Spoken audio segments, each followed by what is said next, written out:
They were given just a couple of days to move everything they own. It's unfair to us as tenants. You've seen us asking questions to get these people some help.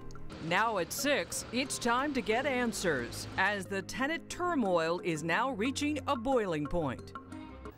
The people living on the 3rd and 4th floors of that apartment complex are moving out as we speak. Yeah, there are so many safety concerns. Elevators that don't work, no emergency lighting, for example. The residents simply cannot keep living there. Yep, and our Shannon Hauser is holding the owners accountable. Shannon, what kind of information did you uncover here? Look at that. A lot of information. Yeah. Code violations in here dating all the way back to 2016. And they're in this huge stack of documents that I got from Richmond Heights City, the building commissioner. And the city says they're going to hold the owners accountable too. So we told you about these issues at 2 different buildings at Loganberry Ridge. Both of them had fires, one in July, another one just 11 days ago. And since those fires, people who live in these buildings tell us they're living in, quote, an unsafe nightmare.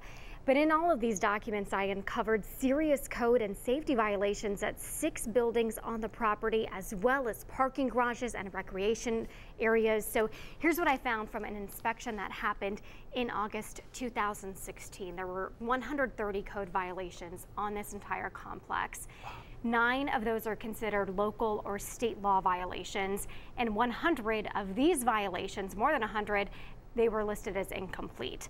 Some of those very serious ones, including balconies that were deteriorated, the city noted that those could be dangerous, potentially even deadly as well. So we're continuing to look into this. The city also filed an intent to prosecute for a notice for Roco Real Estate earlier this year. I'm told some of these violations still have not been complete at this point. Roco did send us an updated statement today. They said they've offered to do whatever the city would like to work with them to keep those tenants from being homeless. So coming up at 11, we're going to have a lot more on this, as well as what the city is now saying to Roco Real Estate about getting all of this done.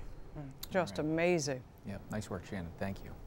Well, our team coverage takes us all the way to Michigan. That's where the company that owns those apartments operates out of. Harry Boomer confronted those in the home office about their plans to help those displaced by a fire.